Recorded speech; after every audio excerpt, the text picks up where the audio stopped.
Welcome back everyone. सो आज हम part 2 start करने वाले हैं अपनी स्टोरी का। हमारी स्टोरी का सबसे पहला पार्ट होगा कि आज हम बेल्जियम की स्टोरी को और श्रीलंका की स्टोरी को अलग अलग करेंगे, ताकि हमें क्या है, हमें प्रॉपर पता चल सके कि बेल्जियम की पूरी स्टोरी क्या थी और श्रीलंका की पूरी स्टोरी क्या थी। ठीक है ना। अब देखो कैसे।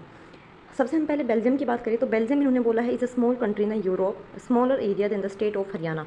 लाइन टू लाइन पढ़ते चलो तभी क्लियर होगी कि बेल्जियम एक यूरोप का स्मॉल कंट्री है जिसका एरिया बेसिकली हरियाणा से भी छोटा है। मतलब कि इसकी पॉपुलेशन इन्होंने दे रखी है क्या। और आगे देखते हैं इसके जो बॉर्डर हैं, इसमें 3 बॉर्डर जुड़े हुए हैं, France, Netherlands, Germany and Luxembourg. ये 4 बॉर्डर से अटैच्ड हैं। अपने नोट्स में अंडरलाइन करते जाओगे। इसकी पॉपुलेशन अबाउट कितनी है, 1 करोड़ पॉपुलेशन है बेल्जियम की।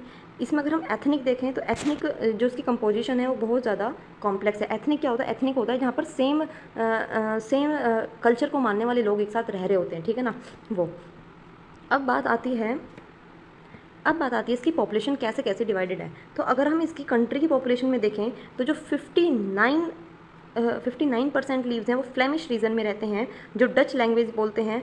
40% लोग वोलोनिया रीजन में रहते हैं जो फ्रेंच बोलते हैं।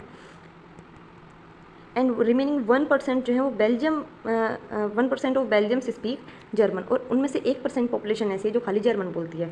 वहीं अगर हम इसकी कैपिटल की बात करें, जो बेल्जियम की कैपिटल है उसका नाम क्या है, ब्रुसल। ब्रुसल की अगर हम बात करें तो 80% वहाँ पर फ्रेंच हैं और 20% डच। इसका मतलब क्या है कि जो मेरी कंट्री है, कंट्री में हाईएस्ट पॉपुलेशन जो 59% है वो डच बोलती है। और वहीं जो अगर हम ब्रुसल में देखें तो ओनली 20% डच बोलते हैं। तो यहाँ पर क्या होगा, एक तरीके से अगर हम कंट्री और कैपिटल में देखें तो बेसिकली वहाँ पर क्या हुआ, जो डच लैंग्वेज और जो फ्रेंच लैंग्वेज के लोग थे इनके बीच में क्या पैदा हो गई, टेंशन। अब टेंशन के रीज़न क्या थे वो हम यहाँ पर देखेंगे। नाउ बात आती है हमारे टेंशन की कि अब जो डच बोलने वाले लोग थे एंड जो फ्रेंच बोलने वाले लोग थे इनके बीच में क्या हो गया, टेंशन बढ़ी। टेंशन किस चीज़ को लेकर बढ़ी कि जो फ्रेंच स्पीकिंग थे वो क्या थे, वो बहुत ज़्यादा रिच एंड पावरफुल थे। वहीं जो डच स्पीकिंग वाले लोग थे who got the benefit of the economic development and education much later. मतलब कि एक फ्रेंच वाले बहुत ज़्यादा पावरफुल थे, रिच थे, तो उनको हर चीज़ पहले मिल गई थी। डच वाले थोड़े से कम थे, इसलिए उनको क्या हुई, उनकी जो डेवलपमेंट था इकोनॉमिक एंड एजुकेशन वो बहुत ज़्यादा बाद में हुई, जिसकी वजह से क्या हो गया, this led to tension between the Dutch and French. तो ये 2 रीज़न थे मेन। कौन से, पहला कि पावरफुल थे फ्रेंच लोग, दूसरा क्या था कि economic development and education development बहुत लेट मिली डच को। आप जिसको कम दे रहे हो और किसी को आप ज़्यादा दे रहे हो तो सिंपल सी बात है, वहाँ पर कन्फ्लिक्ट का होना जायज़ है। अब क्या हुआ 1950s एंड 1960 में, 1950 एंड 1960 के बीच में ये कंडीशन बहुत ज़्यादा कॉम्प्लेक्स हो गई, स्पेशली ब्रुसल में ये वाली कंडीशन बहुत ज़्यादा ख़राब हो गई, जिसकी वजह से क्या हुआ, क्योंकि डच स्पीकिंग की अगर हम देखें तो the Dutch speaking people constituted a majority in the country but minority in the capital. क्योंकि जो डच स्पीकर थे वो कंट्री में तो बहुत ज़्यादा थे लेकिन ब्रुसल में बहुत ज़्यादा कम थे, तो इसलिए क्या हुआ, वहाँ पर कंडीशन और ज़्यादा बेकार हो गई। अब बात करते हैं हम क्या, ये आगे श्रीलंका की स्टोरी आ गई है जिसको हम बाद में डिस्कस करेंगे, क्योंकि पहले हम सोच रहे हैं कि सबसे पहले अपना बेल्जियम को ही लेके चले। ठीक है ना।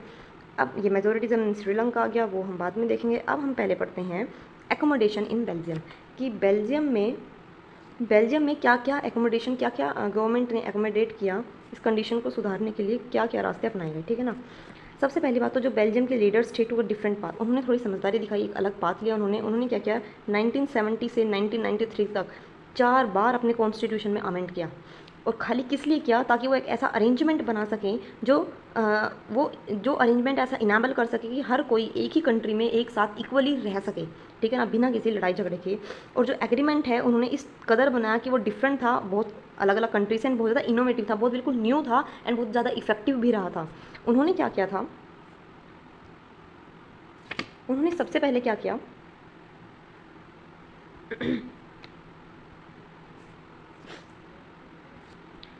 सबसे पहले इन्होंने करा था हमारा कि जो constitution prescribes the number of Dutch and French speaker minister shall be the equal in the central government, some special laws required the support of majority of the members from each linguistic group, thus no single community can make decision unilaterally. इसका complete meaning क्या है, इन्होंने बोला कि कोई भी Dutch या French speaking minister होगा वो इक्वल रहेगा सेंट्रल गवर्नमेंट के अंदर, और कोई भी लॉ होगा वो मेजोरिटी से पास नहीं होगा, उन दोनों कम्युनिटीज़ को सुना जाएगा, उसके बाद ही क्या होगा, डिसीजन लिया जाएगा, ठीक है ना। जो बहुत सारी पावर थी, अब इन्होंने बोला many power of the central government has been given to the state government of the two regions of the country.